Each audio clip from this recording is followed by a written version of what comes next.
वो राहुल गांधी जी गड़बड़ घोटाला करें या लालू जी का परिवार नौकरी बांटने के लिए जमीन लिखवाने का काम करे, हिसाब तो देना पड़ेगा। वो राहुल गांधी जी गड़बड़ घोटाला करें या लालू जी का परिवार नौकरी बांटने के लिए जमीन लिखवाने का काम करे, हिसाब तो देना पड़ेगा। नेशनल हेराल्ड केस और ईडी की कार्रवाई आजकल न्यूज पे लगातार चल रही है। कांग्रेस और करप्शन, काले कारतूतों की जो गाथा है, ये समाप्त होने का नाम ही नहीं लेती। अब नेशनल हेराल्ड केस ऐसा लगता है जैसे पता नहीं क्या है। इसको बहुत सहजता से अगर मैं समझ पाया हूं आपसे साझा करता हूं। आजादी से पहले कांग्रेसियों ने, स्वतंत्रता सेनानियों ने नेहरू जी के साथ मिलकर एक अखबार बनाया, एक ट्रस्ट बनाया अखबार चलाने के लिए, जिसने नेशनल हेराल्ड नामक अखबार शुरू किया। बहुत अच्छी बात है। देश की आवाज उठाने के लिए एक अच्छे जर्नलिस्टिक प्रैक्टिस, अच्छे अखबार चलाने की जरूरत भी पड़ती है। पर आजादी के बाद जब कांग्रेस की सरकारें बनने लगी तो कांग्रेस की विभिन्न सरकारों ने इस अखबार एजेंसी को प्राइम जमीनें दिल्ली में, बंबई में, लखनऊ में, अन्य शहरों में सरकारी दरों पर या फ्री पर प्रेस के नाम पर आवंटित करना शुरू किया। चलिए, ये भी होता है। सरकारें पत्रकारिता से जुड़े हुए लोगों के लिए, कई लोगों के लिए करती है, कोई इसमें गलत बात नहीं है। लेकिन समय के साथ हुआ ये कि आज की जो सोनिया गांधी, राहुल गांधी वाली कांग्रेस है, इन्होंने इस अखबार को बंद करवा दिया और इस अखबार के नाम पर जो बड़ी बड़ी जमीनें आवंटित हुई थी, उनका उपयोग मॉल, ऑफिस वगैरह के रेंटल के काम के लिए होने लगा, आमदनी के काम के लिए होने लगा। ये सब करवाने के लिए कांग्रेस पार्टी अपने चंदे के पैसे से इस नेशनल हेराल्ड ट्रस्ट को पैसा देती रही, जो कि अपने आप में गलत है, क्योंकि एक पॉलिटिकल पार्टी जो कि आम जनता से चंदा इकट्ठा करती है, वो उसका उपयोग दूसरे को लोन देने के लिए नहीं कर सकती।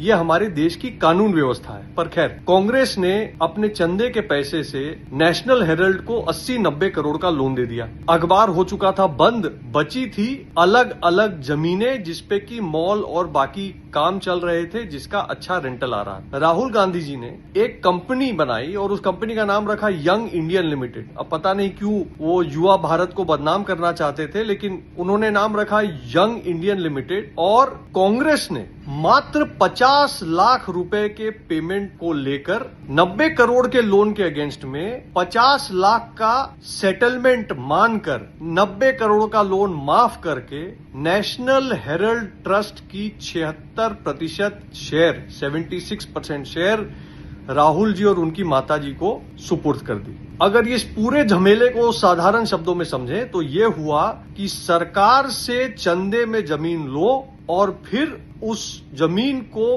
प्राइवेट कार्यों में इस्तेमाल करो और फिर उस जमीन के मालिक बन जाओ। अगर ये एक आम बिहारी या देश का कोई आम नागरिक करना चाहे तो उसके लिए संभव नहीं है। पर एक तो गांधी परिवार के लिए संभव है, दूसरा गांधी परिवार ये मानता है कि अगर हमने ऐसा कर भी दिया तो ये तो हमारा अधिकार है, तो हम पे इस पे कानूनी कार्रवाई क्यों होनी चाहिए। लेकिन इस नए भारत में हिसाब तो देना पड़ेगा। और राहुल गांधी जी गड़बड़ घोटाला करें या लालू जी का परिवार नौकरी बांटने के लिए जमीन लिखवाने का काम करे, हिसाब तो देना पड़ेगा। लेकिन एक बड़ा विषय मेरे ध्यान में आता है। मेरा विषय यह आता है कि वो एक जमाना था, आजादी की लड़ाई लड़ने वाले लोग हमारे देश के नेता हुआ करते थे। आजादी के आंदोलन के बाद विभिन्न आंदोलन हुए, जेपी आंदोलन हुआ, उससे भी नेता उभरे। उस समय स्टूडेंट्स पॉलिटिक्स में चले जाते थे और उस कारण से नेतृत्व ऐसे लोगों के हाथ में था जो फुल टाइम पॉलिटिक्स करते थे। लेकिन आज 2025 के भारत में, जहां साक्षरता बढ़ गई है, अवसर बढ़ गए हैं, जरूरतें सबकी बढ़ गई हैं, अगर हमारे